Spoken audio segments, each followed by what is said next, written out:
Hello and welcome back to Leader Up, a podcast of Army Management Staff College. Leader Up is a professional conversation where we discuss a broad range of leadership and leader development topics with an emphasis on the Army civilian professional. I'm your host, David Howey. On today's episode of Leader Up, our guest is going to be Major Ryan Cornell-d'Echert, and Ryan is an instructor in the Department of Enterprise Leadership, and the Department of Enterprise Leadership teaches the CES Advanced course. And today we're going to talk to Ryan about a really interesting topic, and the title of this podcast is Good Leaders Ask Better Questions. And so we're going to be talking about different types of questions, why questions are asked, and how asking not the right question can cause a little bit of uproar in an organization. And so, Ryan, thank you so much for giving us your time and being with us today on Leader Up. Thanks, David. Looking forward to the conversation. Okay, and I am also. And so let's just start with a little bit of your personal, professional background, what you've done in the Army, and what kind of your role is in the advanced course. Sure, David. So I've been in the Army for about 15 and a half years at the time of this recording. I commissioned through ROTC as a transportation officer. I've spent all my company grade years as a lieutenant and a captain in force comm units. I was in brigade combat teams, did my company command at Fort Drum. I've been to Iraq a couple of times. I've done one tour in Afghanistan. I have some prior teaching experience. I taught the logistics captain's career course at Fort Lee when I was a senior captain.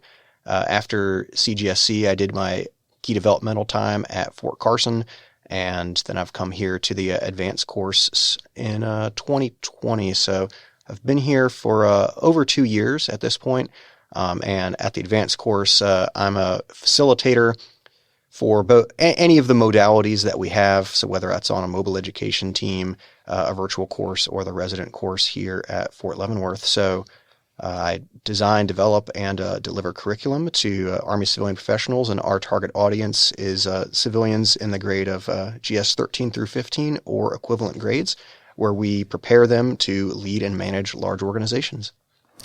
And so today, on this episode of Leader Up, we're going to talk a little bit about the classroom, but we're going to focus a lot on what happens in an organization regarding leaders and their questions.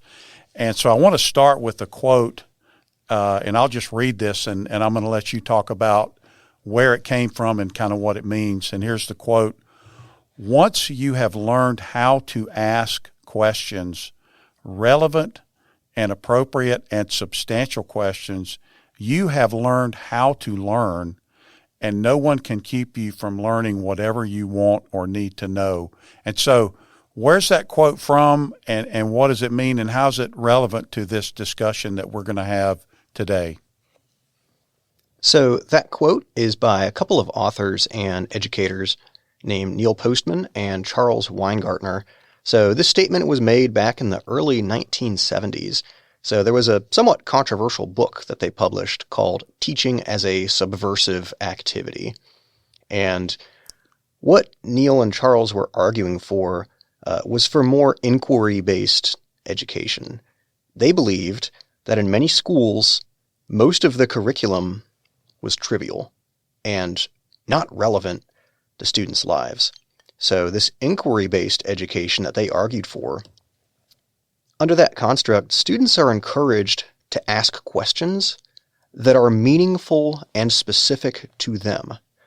And teachers should avoid giving direct answers in favor of asking more questions. They wanted to create an environment where people are comfortable in not having an easy answer to all of their questions.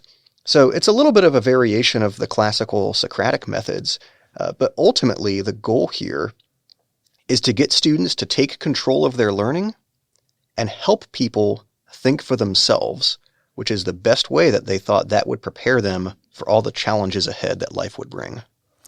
And we're going to see kind of the same thing in organizations with regard to leaders, managers, and subordinates, is that we want people to be curious, and we want people to ask questions, and we want the questions to produce a bigger good, a greater good for the organization. And so one of the things that I've heard you talk about, and you and I had a conversation a while back, and let's start with this phrase that, and I've heard this also, and the phrase seems very innocuous, very simple, quote, "I wonder, ... And so how does that, starting a question off with that "I wonder," how can that be problematic, and what kind of problems can that cause? That's a great question, David. So I've experienced this myself. I've got plenty of personal scar tissue there. Some of our students in the advanced course have shared that they've had similar experiences of their own. And even a couple of the senior executive service leaders that we've had have also shared that that's something they have to be on guard against themselves. So at any level, but even more so as you become more senior and become more influential, it's really important for leaders to choose their words carefully. So whenever a leader asks a question, that question creates work. And sometimes that work might divert time and effort and labor away from existing priorities. So if you'll indulge me to give you a quick scenario that actually one of our SESs shared with one of my seminars a few months ago. So imagine that the commanding general on an installation goes to visit a unit's motor pool, wants to assess how their maintenance program is going, and they are walking the line past all these tactical vehicles. And at one point, the general just makes this innocuous comment. "So I wonder how many of our trucks are green and how many of them are tan." Doesn't say anything else, and the walk continues. A few days later, some staff officer presents the commanding general's deputy with some elaborate cost estimate for a contract to repaint every vehicle in the division. It took a lot of work, took a lot of research, took a lot of time, and the boss doesn't respond well for this. "What is this? I never asked for this. I never wanted this." So we wasted a lot of time producing something that the boss never wanted or even asked for in the first place. So there's a lot of potential for some of these statements to send people on a wild goose chase or just put them into a tailspin, because as leaders, your words carry so much weight. So I believe it's important for a leader to distinguish like a genuine request, genuine guidance, a genuine direction from a rhetorical question. So when you make a statement like "I wonder," or another one I hear sometimes is "it might be nice if," stop and listen to yourself. Is this something you seriously want people to do? Is this something you seriously want people to find the answer to? Or is this just a curiosity? So one of the best commanders that I'd served with was really observant, really self-aware. He knew how much weight his words carried. Every time he talked, people opened their books and started taking notes. And he would catch himself sometimes. I remember this. He would catch himself when he would say, "I wonder," and he would see everyone look and start jotting things down. So he would stop himself. And then he would go in one of two directions. So he would be more precise with his language, and he would say, "I would like to know if we can do X. Hey, Captain so-and-so, please look into that." Now you know this is something the boss wants. And sometimes he would go the other direction, and he might say, "I'm interested to know more about X." And he would see people write it down, and he would say, "Hey, nobody needs to do anything right now. Just think about it." So what I would offer is, if you work for a leader who is maybe not as precise with their language, not as self-aware, not as observant, if they don't distinguish between what I call ideation versus foot stomps, maybe have somebody else in the room kind of do a recap before you all part ways. What do you believe all the homework to be? And that helps to get that clarity, create that shared understanding, and make sure that we're not burning ourselves out. And you've used this term, you and I have talked about this phrase, accidental science project. And what is an accidental science project, and where did that phrase come from?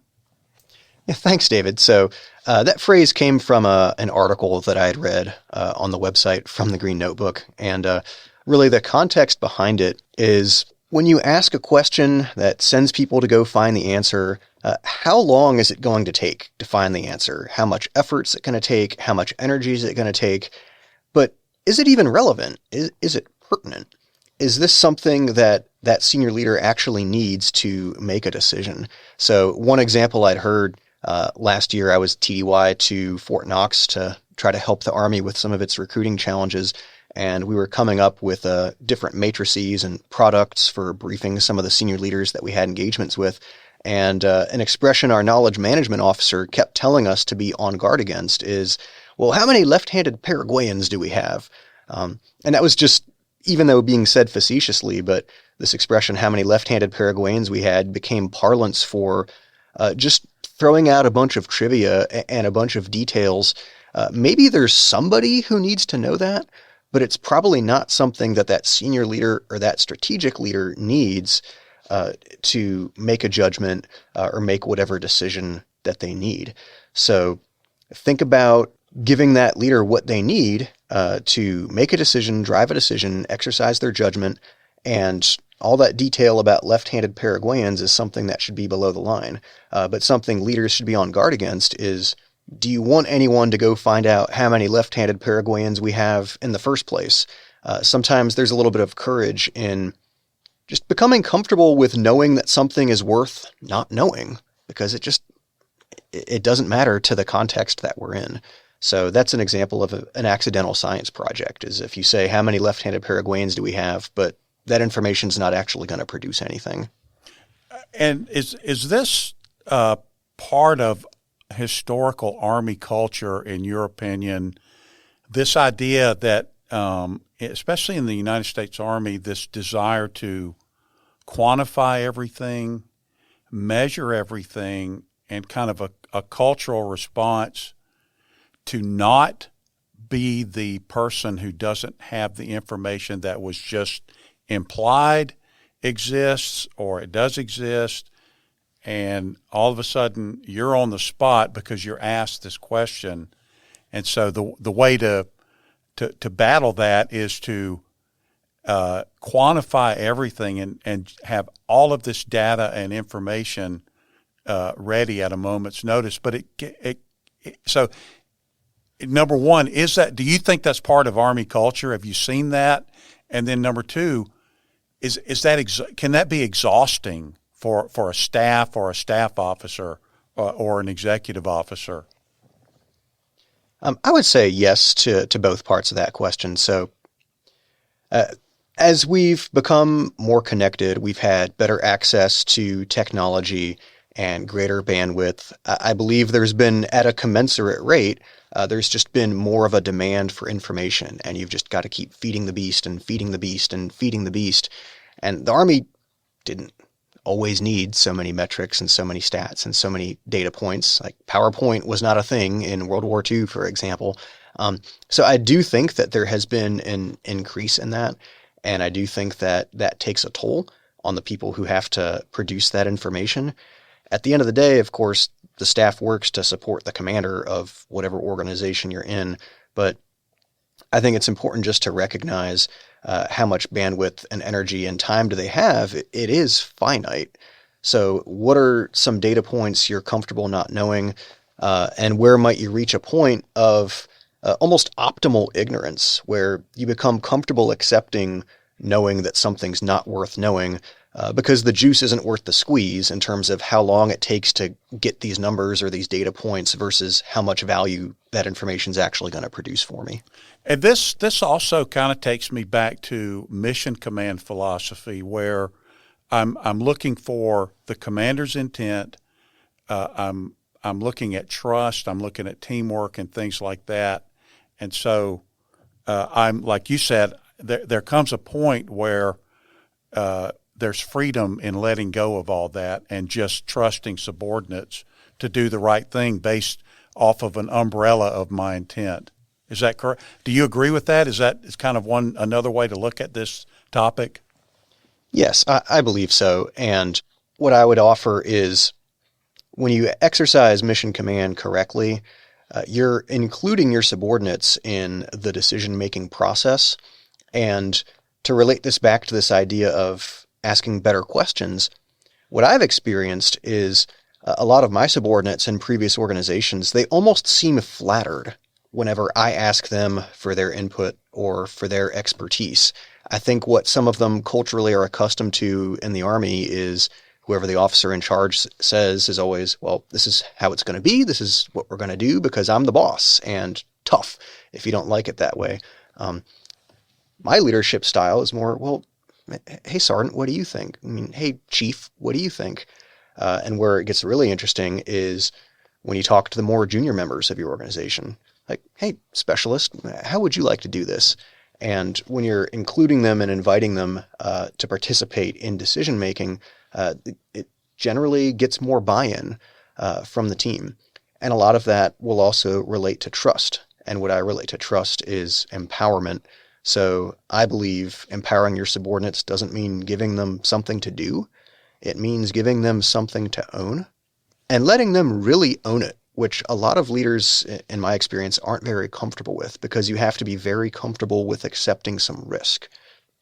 So if I just say what needs to happen, I don't tell them how, and I trust them to go get after it, sometimes they'll surprise me with their ingenuity and with the results they produce.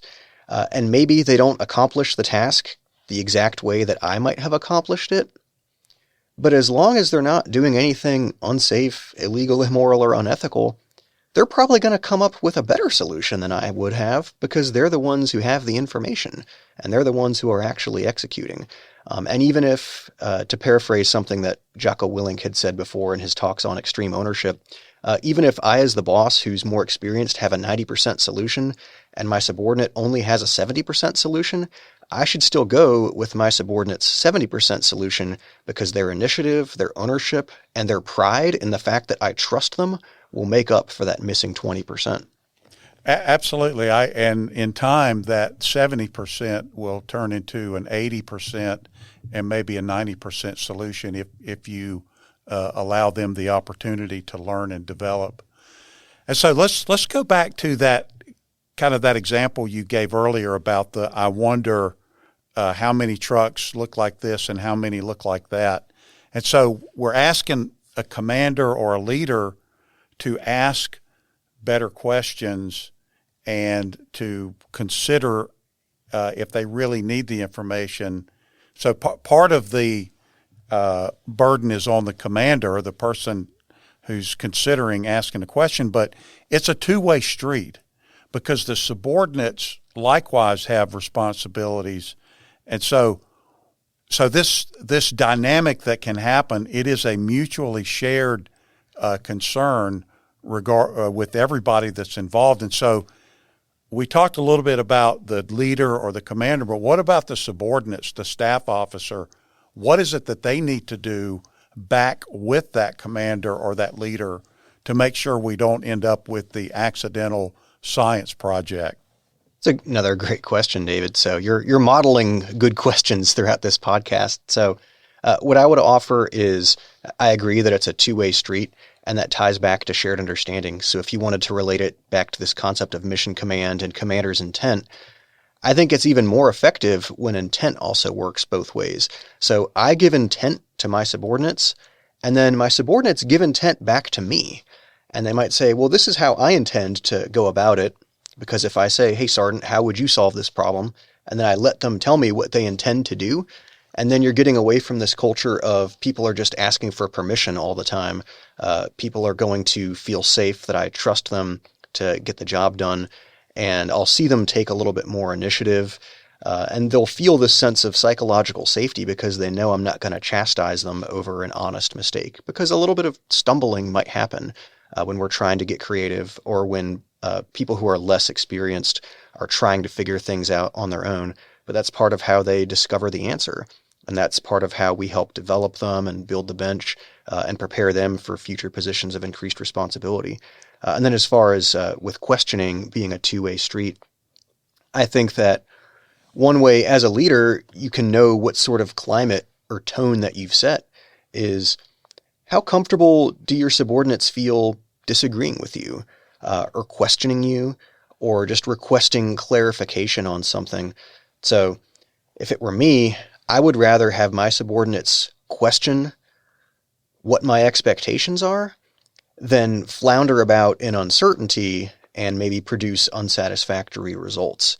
So if we both ask each other questions to come up to that shared understanding, and the other thing that this exchange of questioning can do is it might reveal some gaps or vulnerabilities in our plan. As we continue to ask, we're probably going to be digging deeper, thinking a little bit more critically, and that might reveal things to us that we weren't aware of previously. And so even that simple example that you talked about earlier, I wonder how many trucks are painted tan and how many are painted green. And so if a subordinate hears that, it's kind of incumbent on them to be able to go back and say, sir or ma'am, you brought this up about how many trucks are painted this and that. Do you want us to do an analysis of that? What kind of information specifically would you like us to gather about that topic? And so, and you're right though. Sometimes a climate is such that there's a reluctance to asking a question like that back to the boss. Yes, absolutely. Because I've been in plenty of organizations where the boss just says, "I wonder how many trucks are green and how many are tan," and the assumption is made, and we all operate on this gigantic assumption that this is something the boss wants, and now we have to staff this and package this and create some kind of deliverable. And sometimes that doesn't go so well because then you present it to the boss and he says, "Wait, I never even asked for this."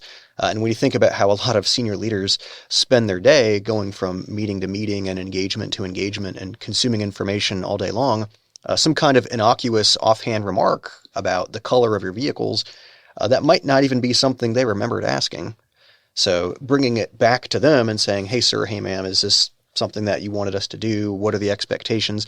That helps us come up to shared understanding. And maybe that's their chance to say, "Oh, that was just a rhetorical question," or "I'm just curious." Or it might turn into some homework and they say, "Yeah, I actually do want you to go find that out. But now at least you know you're doing something that's going to be of value to that leader." Right. And that commander may actually need that. It may be something that he or she really does need to get a hold of. Yes. Okay. There's another phrase that you've used, and I love this. It is briefing empathy. And what is briefing empathy, and how does it relate to this conversation that we're having? Yeah, absolutely, David. So this is something that I typically bring up with my students here at the advanced course, and especially for Army civilian professionals of GS 13 through 15 or equivalent grades. Most of them work at very senior levels in the Army. Many of them directly support senior or strategic level leaders. So with briefing empathy, what I ask people to do is to consider, basically put themselves in the shoes of their audience. So consider the bandwidth, the schedule, the mood of the people that you're trying to address. So maybe set the conditions up front for that senior leader. This is for information, or this is to seek guidance, or this is to request some kind of a decision. So if you're able to set those conditions up front, that senior leader is probably going to receive all of your presentation differently based on what's expected of them. Is this just for information without the burden of having to make a decision? Or am I going to have to make a decision in the next few minutes that potentially affects the entire Army, or that affects gigantic amounts of resources or thousands of people? So what you don't want to do is not set that expectation up front, give them a whole bunch of information, and then at the end, put them on the spot with a slide that says guidance and a giant question mark, because sometimes that ends up not going too well. The other consideration of this is, how mind-pressed, time-pressed, and attention-pressed your audience probably is. So they probably don't have as much bandwidth as you realize, and we can make a bigger impact by saying less. The risk is you don't want to cut so deep that you miss the so what, or that you deprive that senior leader of the information that he or she truly needs to make a decision or to form judgment. And on a more practical level with briefing empathy, just thinking about time management. So what if you thought that you had an hour of the senior leader's time for some kind of a briefing or engagement, but they actually only have 5 minutes, and then they're going to have to leave because something more pressing bumped you off their calendar. So if you know this is for a decision, set those conditions up front, and then when the time comes, they'll put their hand on the table, make that decision, and move out. But that briefing empathy requires, I believe, a lot of self-awareness, a lot of emotional intelligence, and just an ability to put yourself in the shoes of that audience. And going back to those accidental science projects, if you only have 5 minutes of that boss's time before they make a decision, you probably don't want to consume those 5 minutes with trivia about how many left-handed Paraguayans we have, right? Just let them know, bottom line, priority, resources, and risk. And then once they make that decision, they're the one who's assuming that risk. So, and a couple of years ago, I had a student, I'll never forget this discussion, a student, and that person was from Fort Leavenworth, and we were talking about briefings, and she told me that she was tasked to brief an SES here on post, and she went through all of the steps that you would find in a source that talked about doing a briefing, color copies all around, bottles of water, on, and standing up in front of the screen. And at some point, the SES, in the kind of the beginning of this event, said, "Would you just please come sit down beside me and walk me through this and tell me what I really need to know about this topic?" And I found that to be a very refreshing viewpoint to where we break down this formality and we have a conversation between leader and subordinate about whatever the topic is, rather than what we kind of see a lot of times, which is an attempt to put on a display or to put on a show, or kind of fill the air with a lot of bromides that kind of don't move the discussion forward. So let's talk about something that is talked about a lot in all of our classrooms, and that is critical thinking, and it's the Paul and Elder theories that we talk about regarding critical thinking, and how do those principles relate to this idea of good leaders ask better questions? Sure, David. So based on all the literature by Dr. Paul and Dr. Elder on critical thinking, they have these different components of critical thinking. So you have the universal intellectual standards, you have the elements of thought, you have the intellectual traits or virtues, and what we typically talk about in our critical thinking lessons in the advanced course is the different ways we apply these to test the quality and the completeness of our thinking. So these are all ways that we can test the quality of our thinking, but how do we demonstrate it? I believe we demonstrate the quality of our thinking by the quality of the questions that we ask. So good leaders ask better questions. Better questions have a tendency to demand better answers. And when you have this combination of better questions and better answers, that helps lead to shared understanding and better thinking, and ultimately it helps us sharpen each other, challenge the assumptions, and improve the organization. And so what does a better question look like?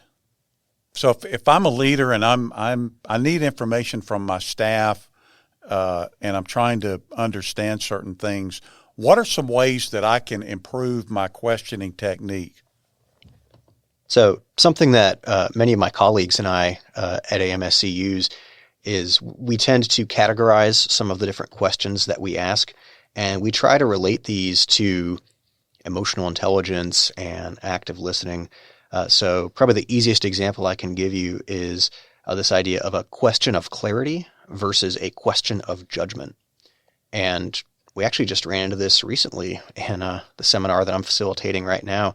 So students are working together on an application exercise. They're putting together a slide presentation, and one of the students places some kind of graphic on a slide that is not obvious, that doesn't seem to make sense, and doesn't seem to fit in. So one of their classmates says, well, why is that relevant? So that's an example of a question of judgment, because there is judgment associated with that. And based on the way that that was phrased, it's pretty obvious that that student who says, well, how is that relevant? What they're really saying is, I think it's irrelevant, right? And that can easily put the other person on the defensive, and that can be counterproductive. So a question of clarity on the same situation, so there's some kind of graphic on a slide that doesn't make sense to me. I'm not just going to say it's stupid or you need to take it out or why is that relevant. I might ask a question of clarity such as, can you help me understand what this graphic means? And now I am inviting the other person to tell me more and to help me understand. So I believe questions of clarity, most of the time, are better questions. Because if I'm asking a question of clarity, it invites me to enter into the mind of the person I'm talking to, whereas a question of judgment can be seen as me making a value judgment about something that other party did, and it can be very subtle, but students especially and subordinates will pick up on it when you ask questions of judgment rather than questions of clarity. Yes, absolutely. And there's another way to look at questions, and I'm really interested in this. One system, multi, or no system. Can you just go into that and explain what that means? Certainly. So this is based on more of the research by Doctors Paul and Elder, who are very well-known figures in the field of critical thinking. So what they're saying is that the right question is really going to be situational. So what type of reasoning is this question going to require? So what they describe as a one system question, there is one correct answer associated with it. So what is the boiling point of lead? What is the sum of 659 and 979? What are the dimensions of this room? So there is a right answer. It's knowledge-based. So those types of questions are really prominent in those fields of science and mathematics. So that's a one-system question. A no-system question is a subjective opinion, and it's something that you can't really assess. So it's based more on subjective taste. So how do you like to wear your hair? What color scheme do you prefer in your house? It's a subjective opinion, and you can't really assess it. I can't say if it's right or wrong or indifferent. Where things get really hard and we have to really think critically is when you have a multi-system question. So there aren't necessarily a right answer or a specific number or anything like that. There are better answers and worse answers. So there's a lot more judgment associated with this. So how can you tell if an answer is better or worse? You can probably measure them with those universal intellectual standards that we talked about. So does this answer have clarity? Does it have accuracy, precision, breadth, depth, logic, significance, fair-mindedness, and so on? So because there's judgment associated with this, there's not a number. There's a lot of critical thinking that we have to use. And probably the closest analogy we have to these multi-system questions in the advanced course is in the context of Army design methodology, where some of these questions are open for debate. The questions can be controversial. Professionals might disagree on whether this question we're talking about can even be answered or whether it can even be solved.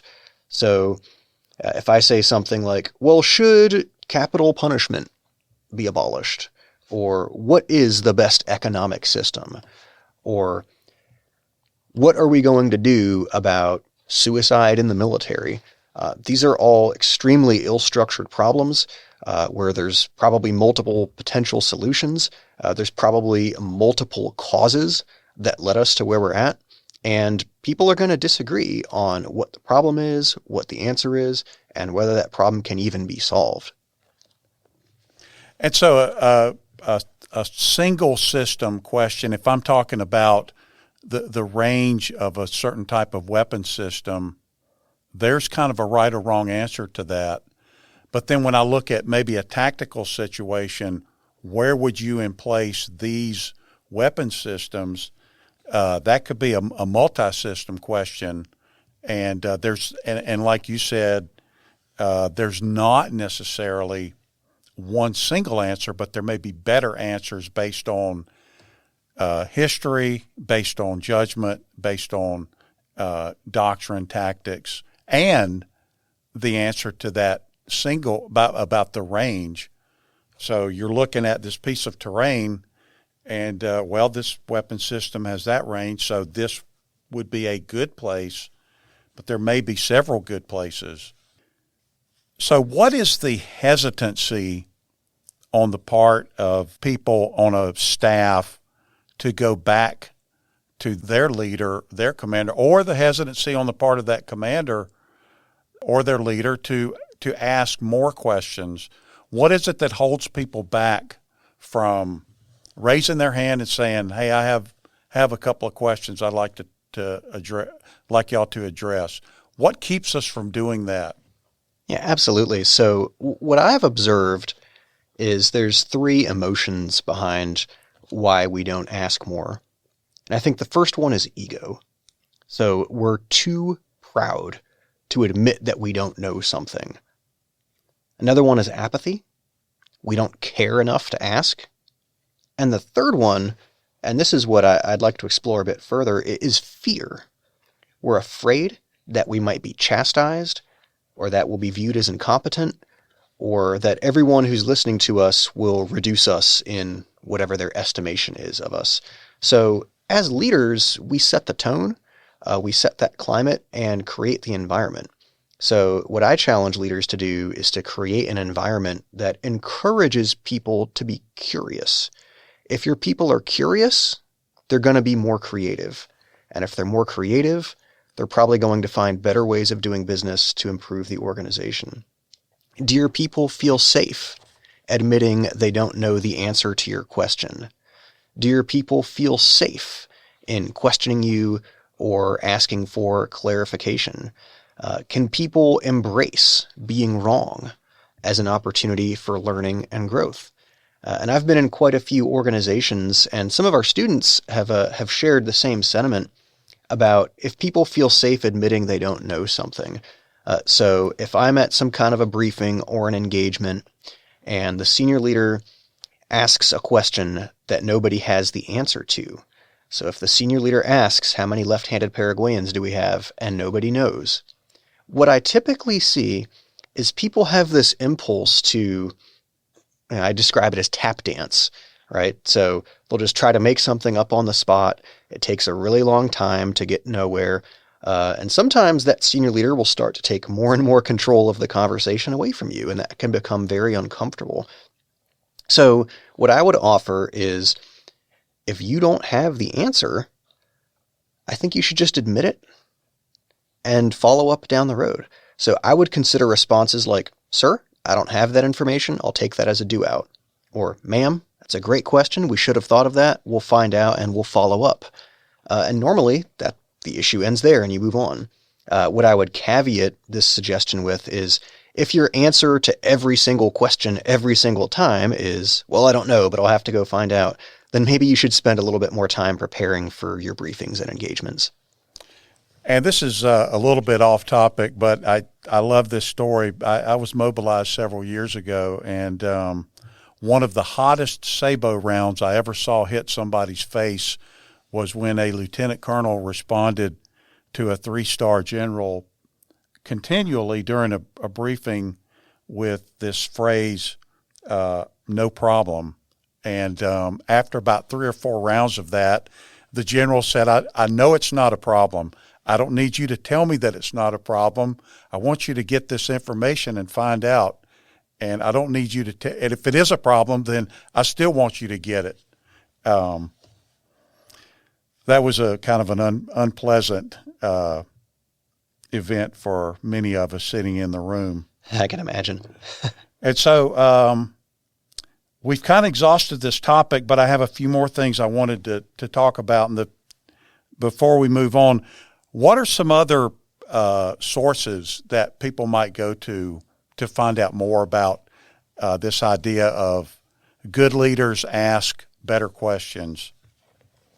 Yeah, absolutely. So one resource, and this has been a go-to for me, going back to Dr. Linda Elder and Dr. Richard Paul. So they have a booklet called The Art of Asking Essential Questions. This is from the Foundation for Critical Thinking. They have a website. I'm not sure if there's a cost or not, but I believe you can find that on the internet. It's called The Art of Asking Essential Questions. Something else that's a great book that I've referred to a few times is a book called Questions Are the Answer, written by Hal Gregerson. And then that other book that you mentioned by Neil Postman and Charles Weingartner, that's not directly related to this topic, but that'd probably be a pretty good source for inspiring people to be creative and curious and not be held in by artificial tradition and borders. Would you agree with that? Yes, I would. And in case anyone missed it, we mentioned it earlier, that book is called Teaching as a Subversive Activity. Okay, I love that. Yes, we got to be subversive. And so I want to finish up this little piece about questions with this quote, and I'll read this quote. In the word question, there is a beautiful word, quest. I love that word, and that's the quote. And that is a quote by Elie Wiesel. And Leader Up audience, if you're not familiar with Elie Wiesel, go do a little bit of research and find out who that person was. Old people know, young people have Google, Gen Y has Siri. So whatever your source is, go and find out. And I just want to ask you, Ryan, this idea that the word question, the root of it is the word quest. What does that mean, and how would that help us look deeper at this idea of good leaders ask better questions? Sure, David. So to me, what that quote means is questions are how things start. Answers tend to be how they finish. But sometimes you can answer a question with another question and allow that exchange to continue. And I believe the more questions that we ask, the more that we can prolong that exchange and continue to think more critically, sharpen each other, and maybe reveal what we're thinking at the time. So I agree that question is a quest. And that can be how that dance starts or how that journey begins, by inviting someone else to think more critically. And so thank you for that, Ryan. I appreciate it. I love that quote. And the final thing I wanted to talk about today is you came into AMSC, Army Management Staff College, back in August of 2020, and your time is at AMSC is going to end fairly soon. We're pretty sure of. And so I just would like to get your thoughts about how this time at AMSC has made you a better officer in the United States Army, and then how it has helped you understand and appreciate the role of the Army civilians maybe a little bit more than you did when you first came here. Yeah, absolutely. So I'm very grateful for my time here and for this assignment. I think this has made me better just as a person, as a professional, as a leader. Everything from all of our conversations on self-awareness and emotional intelligence, which is so critical for us as leaders, but also just working with my colleagues here. I am absolutely surrounded by opportunities for mentorship, which I have taken advantage of, and I'm very grateful for that. Also, the faculty here, these are absolutely world-class faculty. I've never worked with better instructors, and they've really helped me step up my game as someone who had a little bit of prior experience working with adult learners. The way that we facilitate, is really incredible to watch, and I've never seen any other Army course that is close to what we do here at the Army Management Staff College. And finally, just the insight that I've gotten about the Army Civilian Corps. I don't know where else you could really get that as an officer at this stage in your career. So I've learned a lot about Army civilians, about how much they do, just how critical the long-term stability and continuity that they provide to the Army really is, because ultimately civilians run the Army. And I've also learned more about the Army enterprise itself, because our students come from all over the world. From just about every command and organization imaginable within the Army. So learning more about who they are, what they do, why they do it, and also what some of their challenges are, has done a great deal to broaden me. And I think that it's given me a bit more experience working with civilians than perhaps a lot of my peers have had at this stage in their career. And if I ever find myself serving in some kind of civilian-heavy organization in the future, I certainly won't forget all the lessons that I've taught here, and I'm very grateful for this experience. And so, Major Ryan Cornell-d'Echert, I want to thank you for giving our Leader Up audience your time today to talk about this topic of good leaders ask better questions. So thank you for today and for being a return guest to Leader Up. We talked to you a couple of months ago about self-awareness, another really exciting conversation that we had. So thank you for helping us out with Leader Up and for serving in AMSC as an instructor. Thank you very much for that. Absolutely, David. It's been my pleasure. And so, Leader Up audience, what did you hear today? What are your thoughts about asking better questions and responding to questions? Are you ready to raise your hand in your workplace and ask some of those deep questions? Are you confident enough in where you are in your organization to kind of take that risk?